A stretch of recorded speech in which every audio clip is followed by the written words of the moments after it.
What's up, movie fans?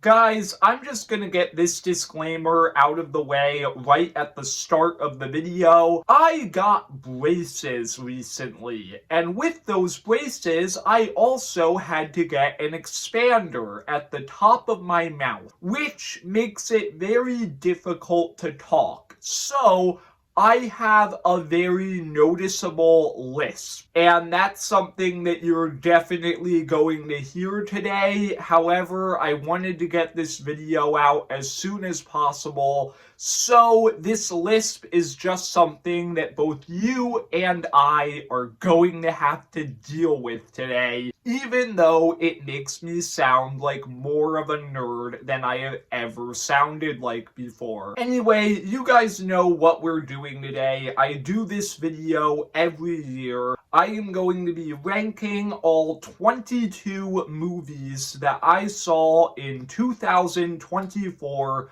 from the worst to the best. So let's just get straight into it. Number 22, my least favorite movie of 2024 is Unfrosted. This is a Netflix original comedy movie directed by and starring Jerry Seinfeld. Going into this movie, I was just hoping for a funny comedy movie with jokes, and instead what I got was a movie that I think was written by a high person, because this film is so stupid, and it's not stupid in a fun way. Like, it tries to make you laugh by basically just being random, but I didn't really think the movie was funny. I just thought it was dumb. I don't know, maybe some people would enjoy this movie's sense of humor,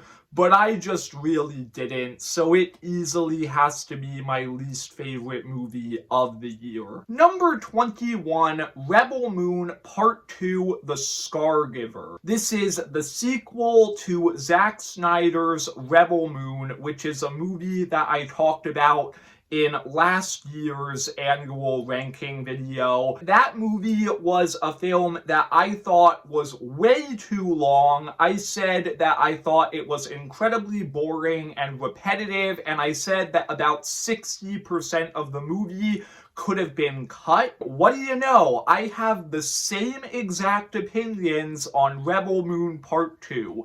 Really, both of these movies would have been better if they had just cut over half of them and edited them into one movie. That would have been a better movie than both of these separate parts, but I still don't even think that would have been that good, because this movie is just so boring. Half of this film is the characters getting ready for a battle. That's half of the movie.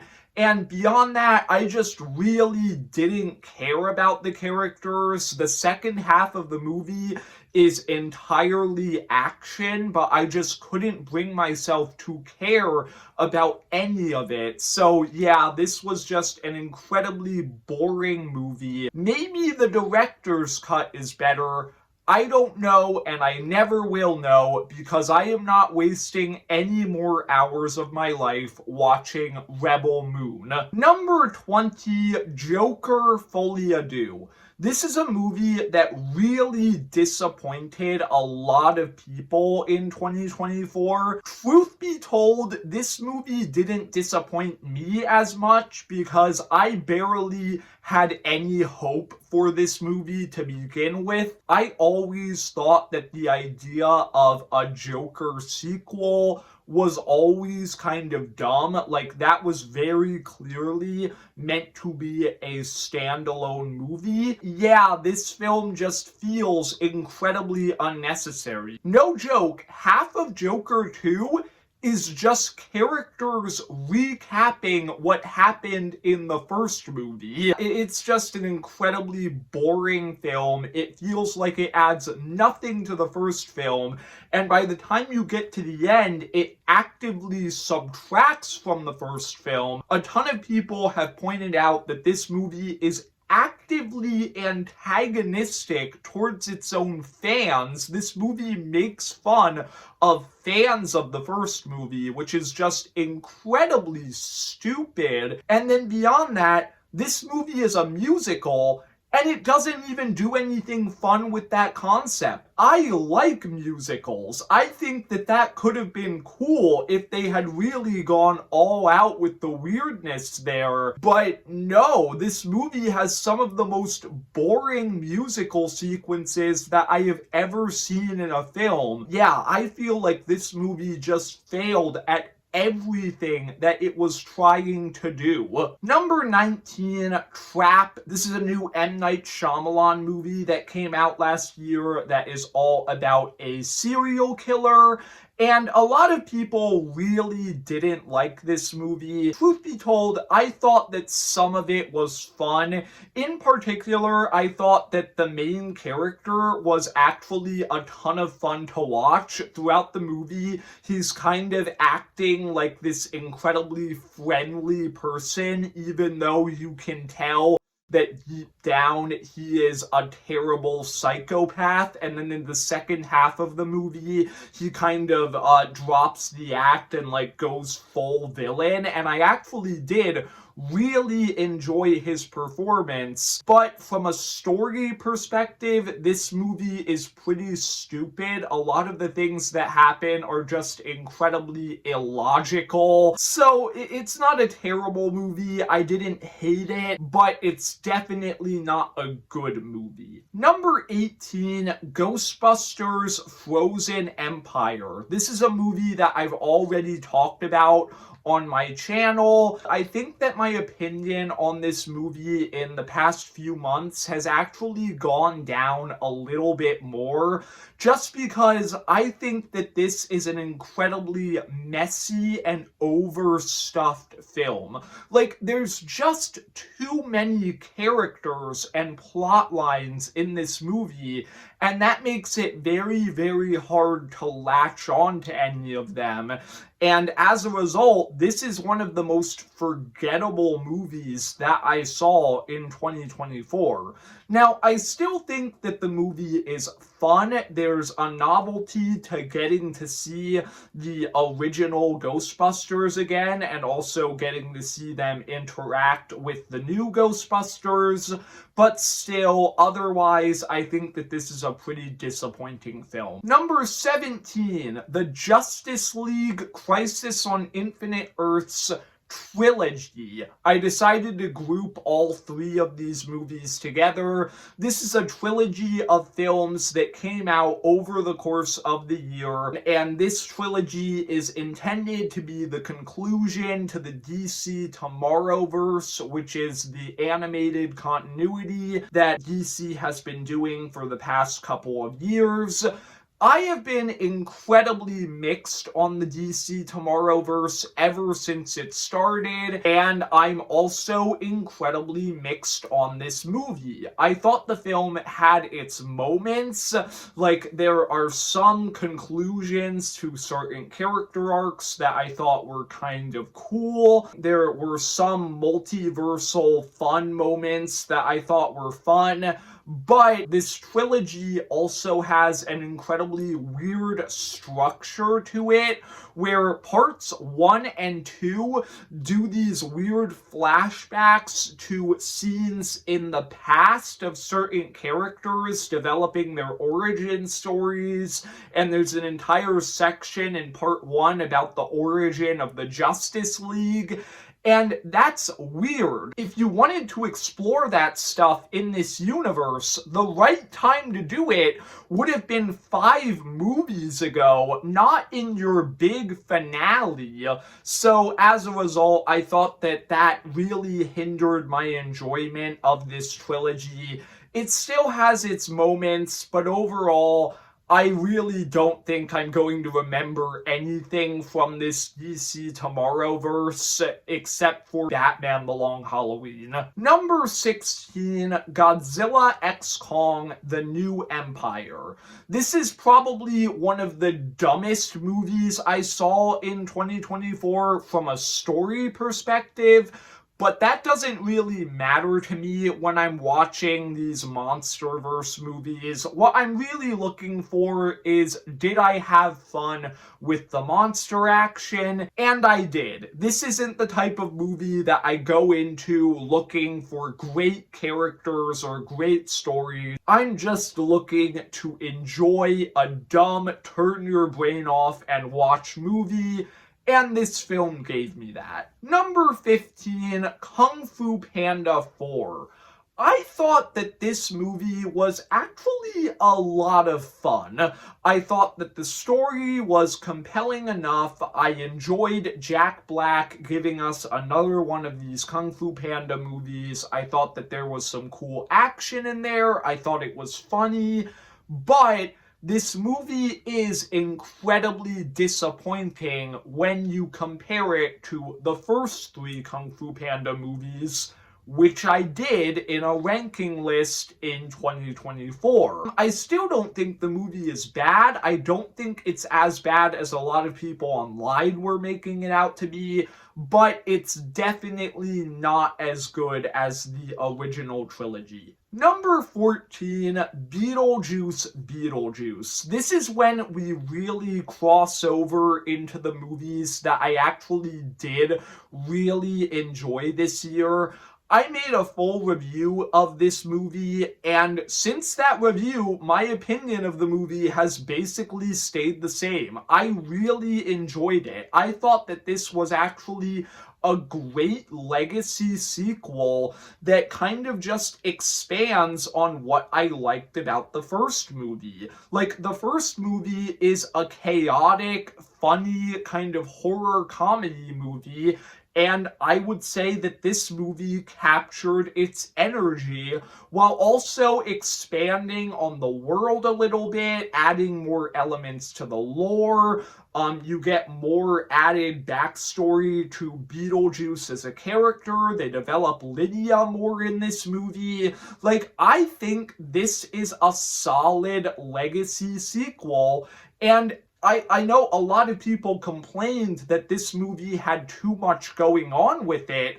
I completely disagree. I think that that just added to the chaotic, manic energy that this movie was going for. And the final sequence of the movie, where all of the plot lines kind of converge on each other, I thought that that was hilarious. One of the funniest movie scenes of the year, in my opinion. So, yeah, I thoroughly enjoyed Beetlejuice. Number 13, The Fall Guy. This is an action movie that came out starring Ryan Gosling and Emily Blunt. And I just thought this was a fun movie. It's another movie where if you're looking for a film with a great story, you're not really going to love this one. But if you're just looking to have fun with an action movie, this movie is a ton of fun. I watched it a few weeks ago. I really enjoyed it. And it also does have some story elements that I actually did like. Like, I bought into the central romance, I got invested in it, and I really wanted Ryan Gosling's character to get back with Emily Blunt. I was rooting for him. So yeah, this movie accomplished everything that it was going for. It's just a fun film. Number 12, Civil War. Speaking of fun films, this movie is not that. This movie was emotionally devastating. This is a movie that came out in 2024 and got a lot of hate because the trailers kind of advertised it as a very political film, and it's really not that. And a lot of critics kind of criticized it for not really having anything significant to say. I completely disagree. I agree that this movie isn't very political, but that's also not really the point of it. This movie is a lot more about how hard and emotionally taxing it is to be a war photographer. And I actually really liked that storyline. And I thought that this movie was actually really sad and devastating by the time you get to the end of it, which I believe is what it was going for. So, yeah, it's not like a fun movie or anything, but it's a movie that got its message across. It's a movie that succeeded in what it was going for. So, yeah, I thought that Civil War was a good and underrated movie. Number 11, Sonic the Hedgehog 3. It's kind of funny that I have Civil War sandwiched in between all of these more fun, light-hearted movies. But yeah, I talked about Sonic 3 a few weeks ago. I thought that this movie was just an incredibly fun third installment in the Sonic trilogy. It basically just doubles down on everything that I enjoyed about the first two movies while removing some of the stuff that I didn't enjoy as much, such as the human subplots and the stuff like that. The movie also has Shadow, who I think is the most compelling character in the Sonic film series so far, and it is also by far the Sonic movie where Jim Carrey is the funniest. So yeah, I thought that Sonic 3 was a very enjoyable film. That's really all I have to say here. Moving into my top 10 favorite movies of 2024, number 10 is going to be Rebel Ridge. This is a Netflix original action movie, and Netflix original action movies typically don't have a great reputation. Sometimes they're fun, but most of the time they're just kind of dumb slop starring celebrities just kind of doing the things that they always do. But Rebel Ridge is very different from that. Like, I started watching this movie and I immediately got way more invested in this film than I ever have for a Netflix original action movie. This film is just way more compelling. It's very tense. It's got great action. I really got invested in the story and the lead actor, who is fantastic in this movie, and I'm really happy that after this movie came out, he started getting a lot of fame, and he now is going to be Jon Stewart in the new Green Lantern show that James Gunn is doing.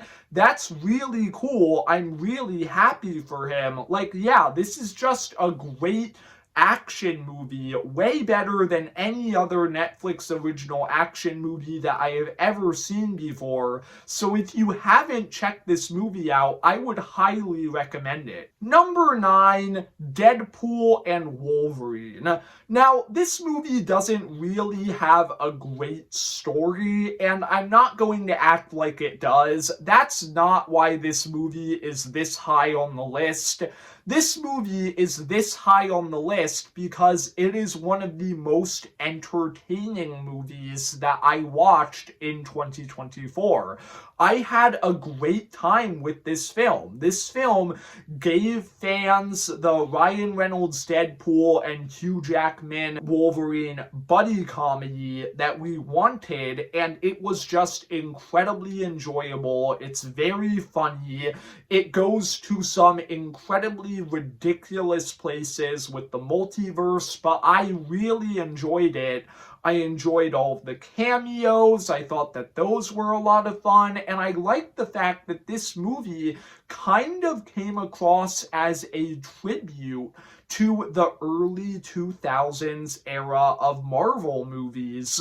So yeah, I think that Deadpool and Wolverine, while it's not the best movie of the year from a story perspective, it earned a place in the top 10. Number 8, Furiosa: A Mad Max Saga. This movie is a prequel to Mad Max Fury Road, and while I don't think that this movie is as good as Fury Road, it is 100% a fantastic companion piece to that movie, as it just gives you a lot more depth than you were expecting for that world and its characters, exploring locations and characters from the first movie way more, most notably, obviously, Furiosa, who had a very interesting and compelling backstory in this movie. This is a very tragic movie, it's very dark, and it's also very ambitious since it takes place over a very large time period.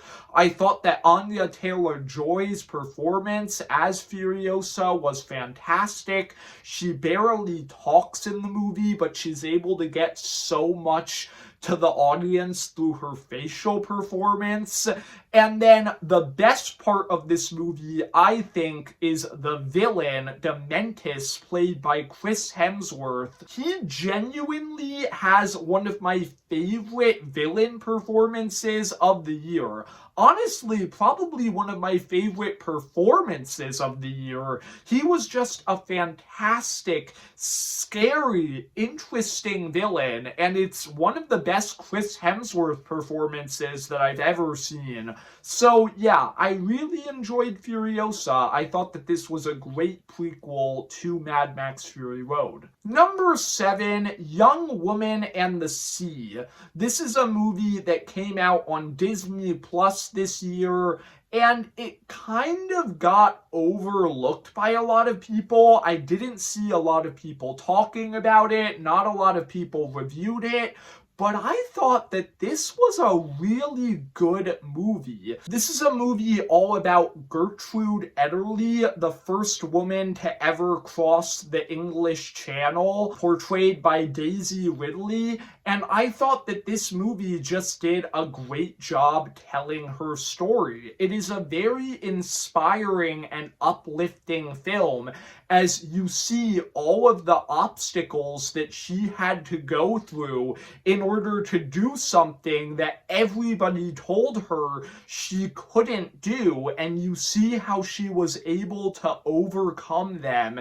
And I thought that it was really inspiring, it was really hopeful, and I got actually pretty emotional by the time you get to the end of this film. So yeah, I thought that this was a fantastic movie, and one that I thought a lot of people overlooked this year, so I'm very happy that I got the chance to see it. Number 6, Wicked. I'm a fan of the Wicked musical. I've never actually seen it in person, but I like slime tutorials. They're fun. Yeah, Wicked is a good musical, so I was excited for this movie, and I thought that this film just nailed being a fantastic adaptation. It brought the show to the big screen perfectly. I thought that the world of Oz looked beautiful in the modern day in live action with newer technology.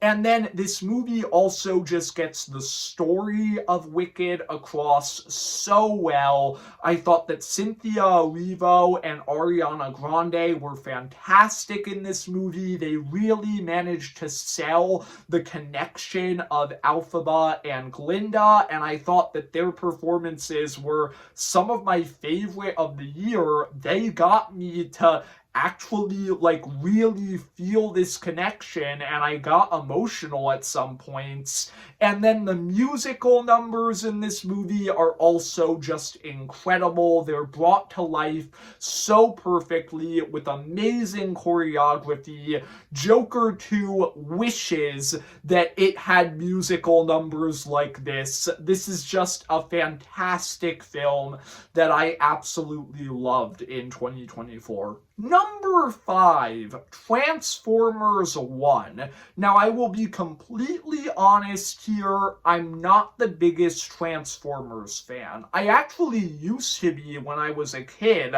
I used to love the show Transformers Prime. I used to love the show Transformers Rescue Bots, two shows with incredibly different tones. I don't remember a lot about them today because I watched them when I was younger, but I remember I loved those shows. But my Transformers obsession just didn't really follow me this far into my life. I've also just never really had any interest in the live action Michael Bay movies. So yeah, I'm not the biggest Transformers fan. But I heard good things about Transformers 1, so I decided to watch it, and this film blew me away. I thought that it was fantastic. It's able to be a great kids movie with a lot of really funny comedic moments that actually made me laugh. But this movie also has a fantastic story about the origins of both Optimus Prime and Megatron, and I found it to be incredibly compelling, and I thought that it was amazing how believable the transformation of these two characters were, since at the start of the movie, I really was just thinking to myself, I don't see how this guy is going to become Megatron, and then over the course of the movie, the story just wowed me with how it was able to turn these characters into the iconic Transformers characters that everybody knows. This is another movie where Chris Hemsworth has an amazing performance, and then I thought that Brian Tyree Henry was even better. Yeah, just a fantastic movie. You should definitely watch it if you haven't already. Number 4, Inside Out 2. This is another movie that I already talked about on my channel. I thought that this was just a fantastic sequel to the original Inside Out that expanded on that movie's world and that movie's characters in such natural ways. The original Inside Out was all about the growth and development of this child, so logically, when you're making a sequel, it makes sense to go to a different point in Riley's life and look at how she's growing and developing at that point in time. And it was so interesting to me. The story about the new emotions coming in and kind of uprooting Riley's life and anxiety taking control. It's just a movie that's so easy to relate to, and as a result, when you get to the ending, it is so emotionally powerful. I thought that this was just a beautiful film and easily the best movie that Pixar has made since 2020. Number 3, Super/Man, the Christopher Reeve story. So this is kind of a first for my channel. I don't normally talk about documentaries, but I decided to watch this movie because I saw the trailer for the movie when I went to go see some movie in theaters this year, and the trailer for the movie almost made me cry, so I was immediately like, okay, I have to check that movie out as soon as I can. And I did, and it's a beautiful movie. This movie kind of explores two different stories, with one being how Christopher Reeve got the role of Superman and how he kind of rose to fame. And then the second story is the much more emotional one. It's about the accident he had after he was done playing Superman that paralyzed him.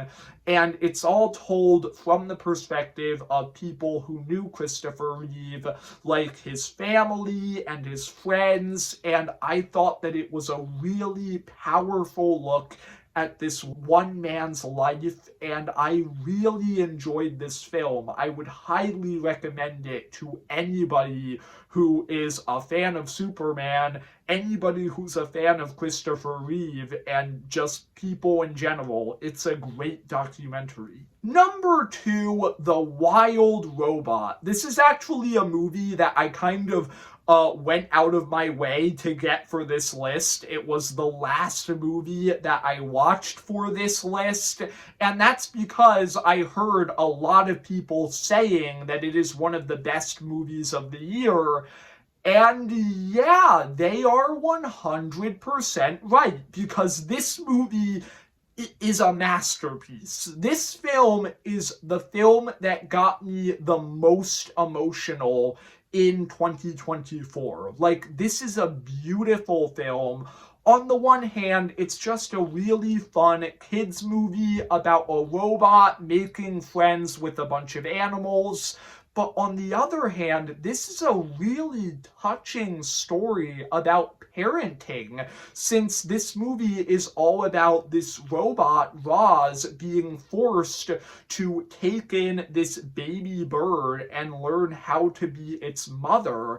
And it is a really powerful and profound story. I got so invested as Roz continued to get more and more attached to this baby bird. And then I also got invested in kind of the B storyline about the bird kind of realizing everything that Roz has done for it and accepting her as his mother. Just a really beautiful film, easily one of my favorite films of the year. It's a very powerful one. But number 1, this should surprise absolutely no one if you have been following my channel this year, because I literally said in my review of this movie that it was probably going to be my favorite of the year. And that is Dune Part 2. No joke, no exaggeration. I think that I am comfortable with saying that Dune Part 2 is genuinely one of my favorite movies ever now. I enjoyed this film so much. I thought that this was just an incredible film from a technical perspective. It is a theater experience that I will never forget because it just looks and sounds so beautiful. But from a story perspective, this is also a fantastic film. This film kind of takes a story that we have seen told over and over again, the hero's journey, and flips it on its head. At first glance, this movie is a classic hero's journey story about Paul kind of being reluctant to accept his destiny, but eventually he decides to accept it, become the leader of the Fremen, stand up to the Harkonnens. It's a hero's journey, right? But then you look deeper and you realize that's not what this movie is about at all, because this prophecy, Paul's destiny, isn't real. It's all made up by the Bene Gesserit in order to manipulate the Fremen, and Paul knows this. This isn't a movie about a hero rising up. This is a villain's journey. It's about Paul manipulating the Fremen in order to get what he wants. And that is just so interesting to me. That's what I love about this movie. It gave me even more substance than I was expecting. It gave me a twist on a familiar story. And so as a result, this was easily the film that stuck in my mind the most in 2024. So it had to be my favorite of the year. There you go. That's my ranking of every movie I saw in 2024. I hope you enjoyed. If you did, leave a like and subscribe. Comment down below what's your favorite movie of 2024. Or you could comment how stupid I sound with braces. See ya, movie fans.